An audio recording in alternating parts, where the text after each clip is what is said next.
Many people don't save enough money, but did you know that there are a lot of people who have trouble spending money too? Keep listening as we dive in.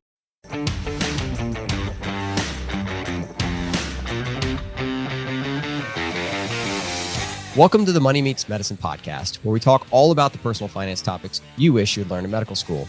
I'm your host, Dr. Jimmy Turner, and here is your co-host who recently became a year wiser on his birthday, Justin Harvey. Thank you, Dr. Turner. Pleasure to be here as always. It is true. I am now in my late 30s, and I got to say this one does hit a little different.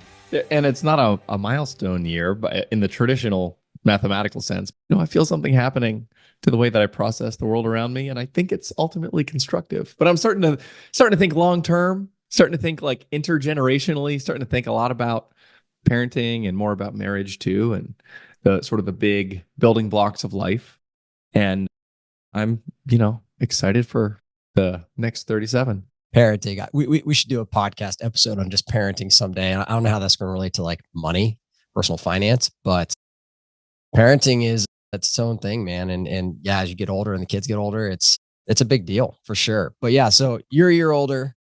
You look young. So don't, for the podcast listeners, they can't see your face. You still look young. So that's a win at least. You don't have too much gray hair going on. That's why I grow the beard to try to, have that seasoned veteran financier look for the folks who are like, I don't want to hire this young whippersnapper to manage my millions. Try to counteract that.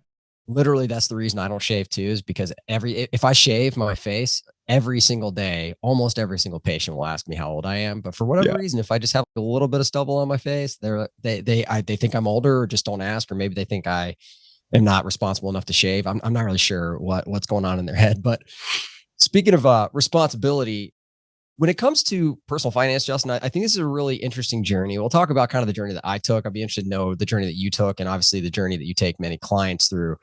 But we talk a lot about saving. We don't talk as much about spending money and how that can be problematic in different stages of our financial journey. So we're going to dive into that today on the show. Before we do, don't forget, if you want to start your financial journey, increase your financial literacy, you can do so at moneymeetsmedicine.com by snagging the Physician Philosopher's Guide to Personal Finance. It's the book that I wrote that I would have wanted someone else to write. It goes along your journey chronologically. So if you are in medical school, residency, or early career attending, it is specifically for you. And if you're not, maybe you know someone that fits that demographic and you can share the book with them. Free to download on moneymeetsmedicine.com. So head on over there, snag your copy. So Justin, let me just walk you through my journey maybe, and then we could just kind of see where this goes from here. But when I learned about personal finance, it was like my fellowship year, and I really enjoyed learning about it. I listened to podcasts, read the books and the whole 9 yards. And as I did, people started asking me about it. I love teaching. It's obviously why we do the podcast, is expressly for financial literacy purposes. Love teaching. So people started asking me a ton about this topic. And as I learned, I started kind of, running into the typical things that people say in the space, right? Like, oh, you should save 10% or 15%. Oftentimes people will say you should save 20% because you're a physician and you started later. I ended up heading towards like 30% and saying, well, if I include the money that I'm paying off my student loans and my debt, plus the money that I'm saving, I should save 30%. And that would allow me to retire comfortably by the age of 50, 55. And so I set out on my journey. We all of a sudden had a 6-figure savings every year, saving more than $100,000 a year, paid off $200,000 student loan in 19 months. And so we were like hammering away at this stuff, really making tons of progress. Anytime I could work extra shifts, I would, because it would allow me to accumulate more money towards our goals. And so all this sounds really, really good. But a lot of people listening to this show, particularly if you're not new to the financial independence or retire early community, the crowd, the people that really say, hey, be really frugal, save a lot of money early on, and then you'll reap the rewards later. And maybe you can retire early completely. And so I saved a lot of money once I started learning about personal finance. And at some point, it actually became a thing where it was actually hard to spend money because I really built this financial muscle to save money. Like when money came in, you're supposed to save it. And we can talk about some of the rules that I used to try to help keep that within the guardrails so that I wasn't spending way too much money, which obviously wasn't the problem at the time. And I wasn't also saving too much money. But early on, I'm not going to lie, I saved a lot of money, and it did become very difficult to spend money, kind of switching that faucet on, if you will. And I'm sure that I'm not alone. Yeah, I am right there with you. And I would say sort of adding to the personal journey dynamic is the sort of the physician journey dynamic, and even the if you get married, like integrating these perspectives with your spouse, and hopefully you try to do that. It's a good way to like reduce the drama in your household. And so my journey, I think, maps closely onto yours, where it's like early on, my dad always raised me to like save first, and and then you'll always have plenty and automate that, and it was great. And I had done that from as a young professional, as a somebody who just did the bachelor's degree and then went out in the real world immediately thereafter. I was 22 and trying to save like an unhealthy amount of my paycheck and living on mac and cheese, and those were fun times, but also very difficult in terms of the economics of my circumstances. And now I will say that, having a household with an established business and being married to an attending physician, the the complexity has expanded, and the way that we think about what's going to be the best fit for our lives and what are the things that we're going to have permission to spend on in order to, something that we've talked about, Jimmy, in the past, is the idea of like stress adjusted return. So it's not like I want to die with the most money possible. I want to live with balance in a way that is happy and healthy, and where I'm not going to burn out, and I want to go really far, but well. It's like Peter Attia talks about, longevity science and longevity medicine. And I'm, by the way, I'm doing that too from a physical standpoint. Like, I don't need to do the max bench anymore. 1 rep max is only going to, and by the way, I messed up my elbow the other day, so that's a separate conversation. Man. But the point is, if you want to go far, well, then being able to establish some moderation in these areas is really important. And it, tends to, probably you need to be an attending for a few years. You got to like just get through residency, and then you start getting the big paycheck, and then things get a little chaotic if you're not, dialed in with either a good system or a professional who can help you implement. And then, probably by the time if you're handling it well in your mid to late 30s, that's when you're like, okay, the pendulum has swung all over the place, and now I'm going to do the thing that is going to be the same thing, hopefully for the next 1 to 2 decades. And that is a good, healthy place to be. Yeah. And for the historical context here, right? Physicians historically have been overspenders. And so because of that, and for those that don't know, I love this story, but the story of Dennis Diderot, where does that come from? What are we trying to battle against, right? Why do pundits in this space say live like a resident after training? And the reason why is because of Dennis Diderot. It's called the Diderot effect. Is philosopher, 1700s, basically very poor philosopher. And I can say that because I was a philosophy major. And so this guy basically comes into a bunch of money all of a sudden from this empress, Russian empress, buys all his books, loves this stuff, all of a sudden has a ton of money overnight, just like you do when you finish residency and you become an attending physician, and you all of a sudden your next paycheck is 5 times what you used to make in a given month. And so because of that, there's this impact known as the Diderot effect, where Diderot basically spent all of his money because he came into it so quickly. And that's the same thing that happens with famous actresses and entertainers and athletes and physicians when you have that. And it's the reason why people that win lotteries can't hang on to their money, and the vast majority spend it all, despite winning millions and millions of dollars. And so we know that historically that's been the context where physicians suffer from the Diderot effect. They make a bunch of money, and then they buy the house, they buy the car, they buy the private schooling for the kids. And so there's this push in the financial community to say, hey, well, that's bad. So in fact, we're not going to encourage you to do that. We're going to encourage you to live like a resident, which I think is just as ridiculous, by the way. And we're going to encourage you to do that because we know that if we make some hyperbole about how you should live after you finish, then you won't do that. And that is good, right? At least when you live like a resident, you're not doing that. You're not spending all of the money that you make the second that you get it, which is what most people do. It's a psychological phenomenon. It's been studied. However, there is this world of moderation in between. And you're saying that once you get into your maybe late 30s, maybe early 40s for some, they kind of start realizing, hey, this is the thing that I'm going to keep on doing.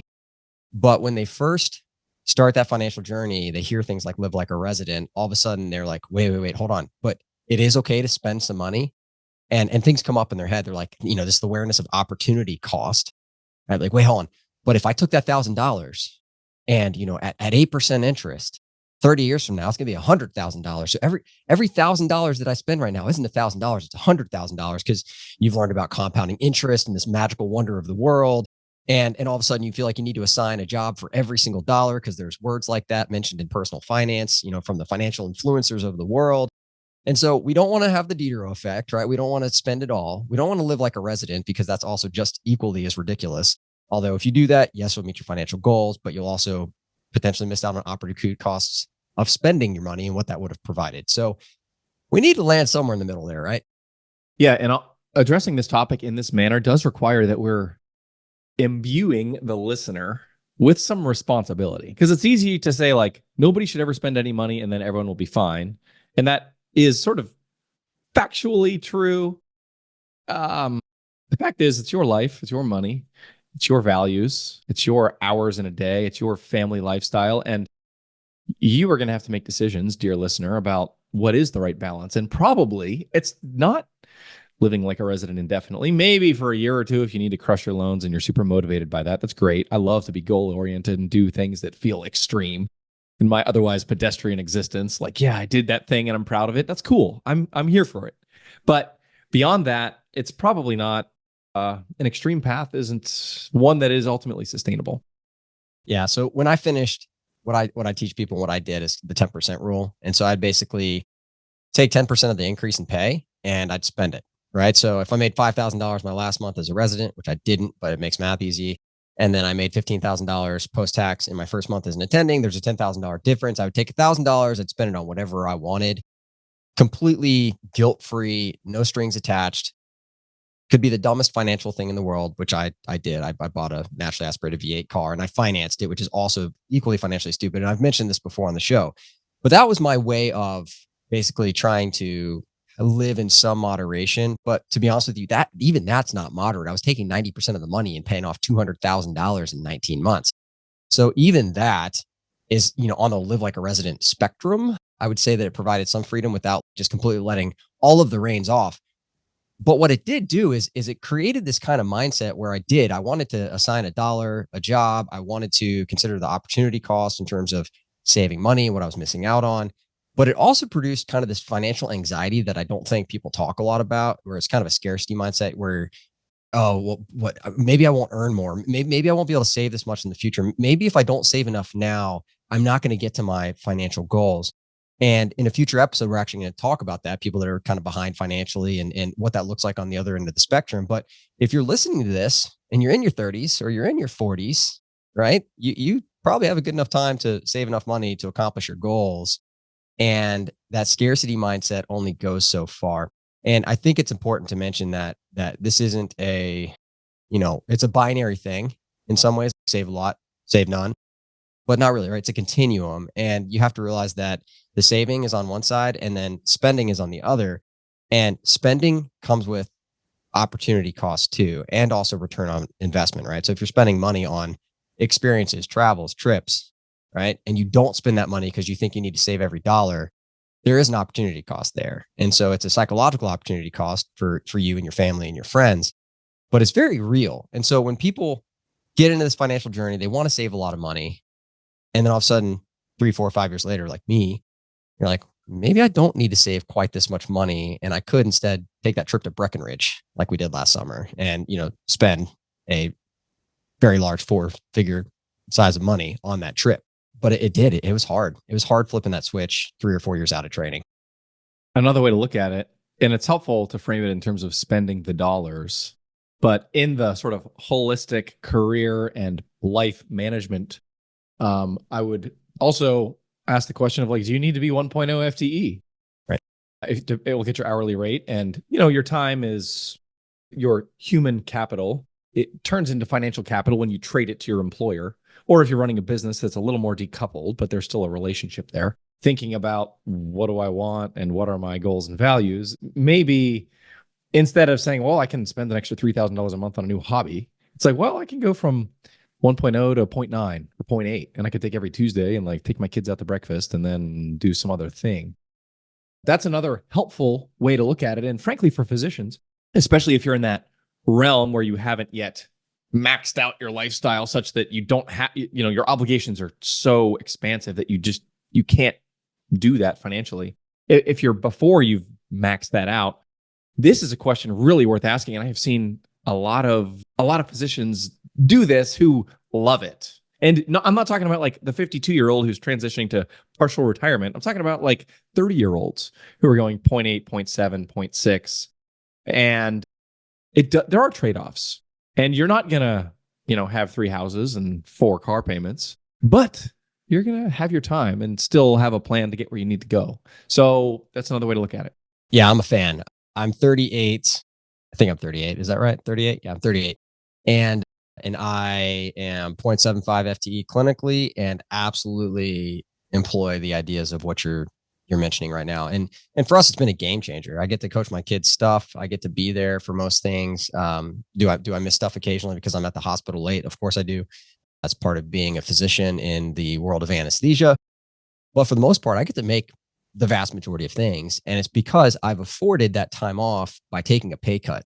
And sometimes people, it's interesting because this is actually a really controversial topic. Didn't expect to talk about on this show, but there are people that we saw a billboard. This is even better analogy to this. We saw a billboard the other day driving to Atlanta. We were going to a Braves game and driving to Atlanta. And this billboard basically said, we only hire full-time people because we want people to know what they're doing. Whoa, shots fired. Yeah. And it was a realtor advertisement. We only hire full-time realtors. And it was fascinating because that's a really terrible advertising decision because there are a lot of people that are part-time and or want to go part-time. And now you're saying that they're not good at what they do, myself included. I'm driving along and I'm like, oh, I must be a terrible doctor because I'm not full-time. And there are people that make this argument that, hey, if you're not practicing full-time, then they should have given your spot to someone else in medical school. And so there is this semblance of an idea there that people really don't like it when other people go part-time.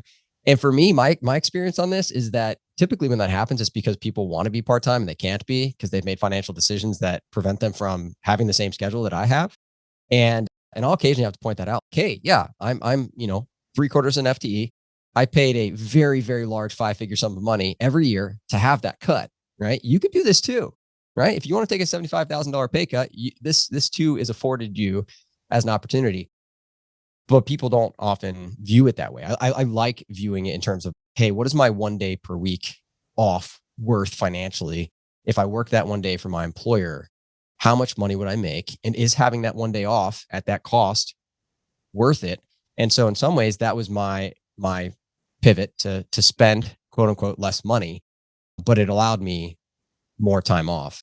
Not to belabor this point, but one little last tidbit here is I would say physicians are normalized to a much higher hours per week than every other sector, which is emblematic of, in many cases, the sort of the high calling that I think medicine requires of doctors in many cases.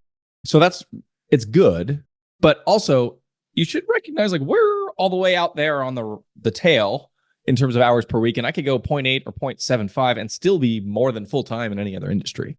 So greater context. Yeah, for sure. I think the last time I looked, the average was 56 or 58 hours a week for a physician, and 16 or 18 hours of that was charting.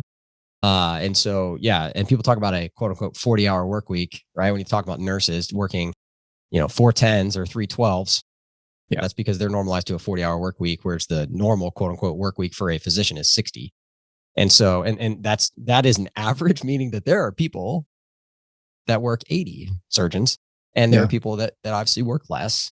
But yeah, no, it is important to consider. And I think it's important to consider that conversation early. So for me, it wasn't just about spending. In fact, I was saving a lot of money. I was saving over $100,000 a year. And by me cutting back on my saving, I was allowed to cut back my FTE. And so, this spending and saving is on both sides of the equation. But at some point, you do have to be able to transition to being comfortable spending money. And the place that I hear about this most often, Justin, and I'm sure that you do too in financial planning, is at retirement. People have gotten used to saving very large 5-figure sums of money. And then all of a sudden they get to retirement and now have to make the decision of, okay, I'm going to stop saving. I'm going to stop putting water in the bucket. And now I got to turn on the faucet and let the faucet, do its thing. It's got to pump out some water for me to be able to drink while I'm in retirement. And this is really, really hard because in fact, I think a study, I was looking up stats for this in preparation for the show. And there's a study done by United Income that found that 1 in 3 retirees are 33% in their lives with more assets than they had when they first retired.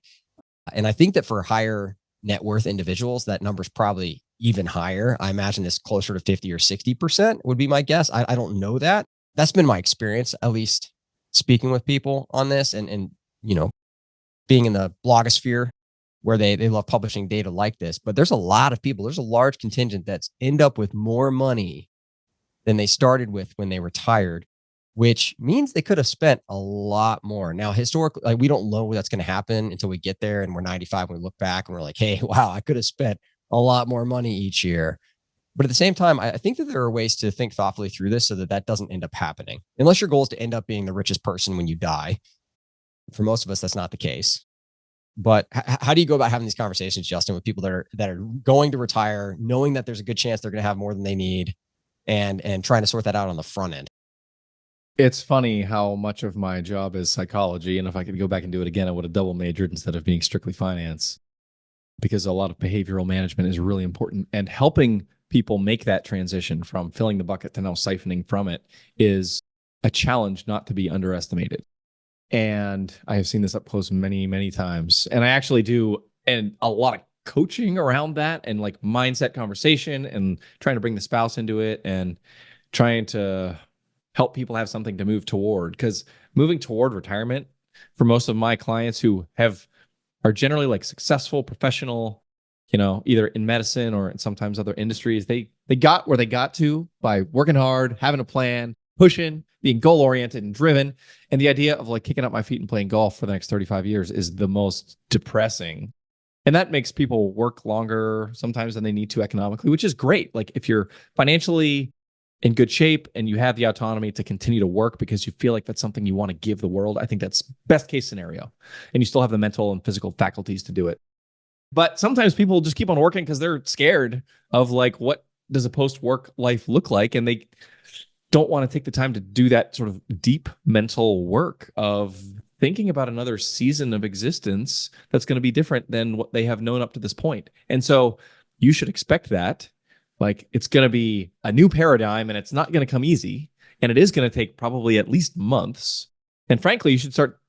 There are things you can do in advance, like scaling your FTE considerably, like building new hobbies, really pushing on integration relationally. Like, hopefully it's your family, but other friends and community. If you're in like a community of faith, it could be like an affinity group, things like that. Because if you're not with your coworkers anymore, that's another big relational shift.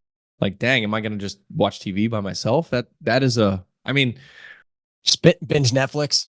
Yeah. And this is, to go back to Peter Attia, like the relational integration for people as they age is a really important factor in terms of how well do you age and how long do you live. So thinking about all of those things is an important part of sort of the financial component that we're looking at in isolation today.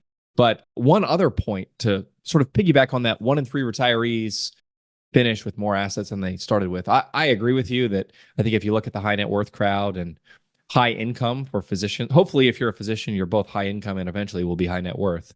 But for you, because you have assets invested in the market, even if you just buy index funds and call it good, you're probably going to be building a lot of wealth as you get into your 50s and 60s so that you do have a robust 7 or maybe even an 8-figure portfolio at that time. And it's, by the time you get 2 Social Securities, if you're married, and then you maybe have some other passive income, then you got a portfolio that's that many millions. It's sometimes hard to spend that much money. Sure.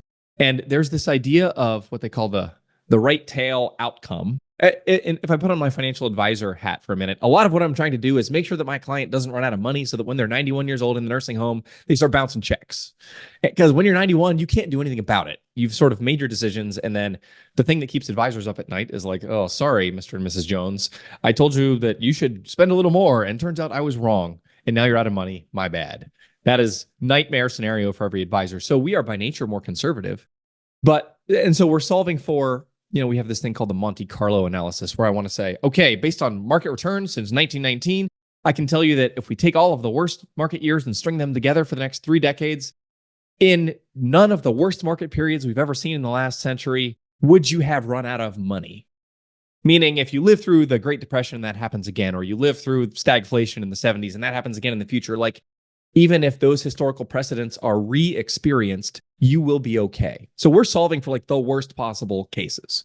What that also means is a lot of times, historically, like the US economy has done pretty well. There's been a lot of growth, and you may end up, it's not that we're trying to scrape by, like you might end up with a lot more than you planned. And as such, if you have made life decisions like, man, I just need to work that one more year for my peace of mind, which is legitimate, but understand that there's the risk is you might work longer than you need to, and you might end up with way more money than you would have otherwise. And to just understand and observe this historical reality that if you always plan for the worst, then it's likely that the opportunity cost, especially like between age 60 and full retirement age, 65, 6, 7, like those years, like if you want to spend them with your grandkids, but you're working because you're a little afraid, obviously your case is your case. And so I can't tell you it's going to be okay. But I would say planning for the worst in all of these circumstances can be unnecessarily punitive in many cases when we look back. Yeah. And I think people try to have this conversation in a vacuum. They're like, hey, you retire day one. What percentage of your portfolio are you taking? And then you have to take it for forever. And that's not really the way it works, right? So in retirement speak in the financial world, sequence of return risk, right? What is the market going to do in the 1, 2, 3, 4, 5 years after you retire, right? And if the market goes down, those Monte Carlo assessments were right, and you got the simulation, and it was the worst of the worst of the worst for the next 5 years, how would you do? People are trying to avoid that problem early on. But once you have a semblance of, hey, this is how things are going, being able to adjust, which can be done in a lot of different ways, withdrawing more or less from your portfolio, you could continue to work and make some income, which offsets what you have to take out. So you don't have just the faucet on. You're still putting a little bit of water in the top of the bucket. There are a lot of ways to deal with this. One of the most interesting studies that I've seen is the Bill Benjamin study, the SafeMax study, where, it basically said, hey, looking at the historical context, if you retired in a given year, how much could you have taken out and been safe through 30 years of retirement? And I'm not going to dive into the nooks and crannies of the study, but basically they came out with 4.5% was the lowest safe max. You could take out 4.5%. And based on all of this up until 2019, I want to say, it was, you're going to be okay. But there are other years, if you look at this graph, and I encourage you to Google this, not while you're driving, but Bill Benjamin is the Safe Max study. There's a graph on here. Certain years, if you had retired, you could have taken out as much as 13% for your retirement and been fine. Now, that might sound crazy, but then you think about, even as recently as 1984, it was, 10%. Every year you could take out 10%. And the reason why is because that person, when they retired, right, there might have been some recessions that they experienced. But then from 2000 and I don't even remember, Justin, you could tell me 2005 to 2024, it's basically been a, upward diagonal line, overall big picture. And so because of that, these people experienced massive gains in a market and they couldn't take it out as fast as they could put it in. I mean, the money was coming out and then the money that was going in was replacing it and then some. And so we don't know what's going to happen when you or I or anyone else retires. Did you retire in the 1920s, right? Or is it going to be really good and you decided to retire in 2018 and it just kept going up for the next 5 years?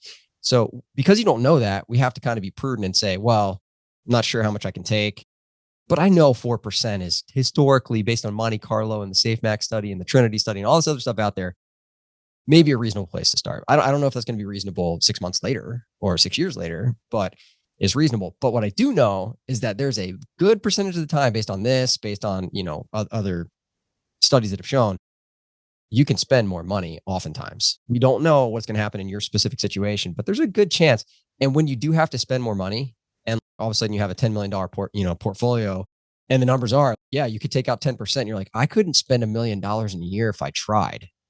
Because that's a thing. People are like, I don't know what to do with this money. I have too much. That might sound strange, but if you're a listener to the show and you're in your 30s, early 40s, there's a good chance that's going to be you. Yes. So putting some thought work in now about how that works may A, be able to retire sooner because you wrap your head around that. B, you might be able to spend more money, accomplish some charitable goals, spend more money on other people, decide what that hobby is, and maybe not feel bad about buying that season ticket to that one team that you really like. There is some benefit here, but you have to do some mental gymnastics to really wrap your head around going from saving to spending, recognizing that is going to be different for everybody. Yeah, absolutely. And, to just put a bow on it, I would say thinking about what is within your control and thinking about like the real actual cost and the real actual lived experience that you have right now today. Like, I'm going to work and I don't have to. Like, it's one thing to say, 24 years from now, we might have some random global cataclysm that's going to economically destroy America. And that's, I don't know, that might happen. And, It hasn't happened yet. I hope it doesn't. I hope I don't live to see it. We should have another conversation about end of the world, doom and gloom stuff, because that would probably make for good radio. I don't want to make anyone paranoid, but the point is, like, you can control right now today. You can control the relationships and the time and the way that you spend your money right now. And you don't want to live in perpetual fear. You want to just live, with the sort of the horizon that we can immediately perceive. And that's going to be the path that, if we think about like the return on stress or whatever we talked about at the beginning, like that is going to make your existence one that is just less anxiety driven. For sure.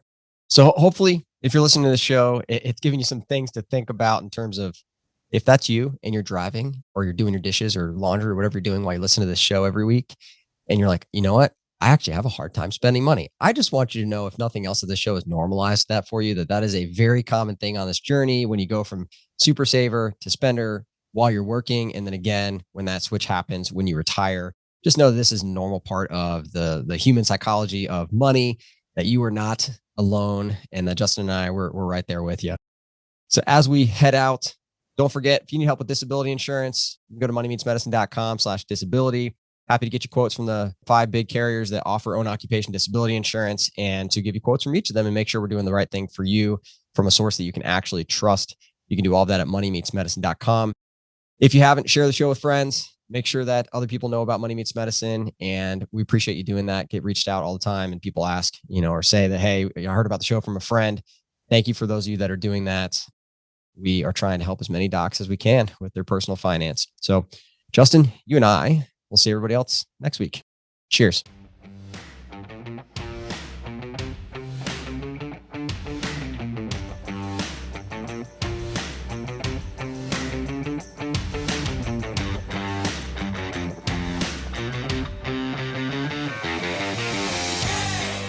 Justin Harvey is a certified financial planner at APM Wealth, where he helps anesthesiologists and pain medicine physicians. Dr. Jimmy Turner is a practicing academic anesthesiologist at Wake Forest in North Carolina. He's also a licensed insurance agent. However, either Justin or Jimmy are your financial planner, investment advisor, or insurance agent. This show is expressly for general education and entertainment purposes only. Nothing should be considered financial advice. All views expressed are solely the views of the guests on the show and do not represent the views or opinions of their employer.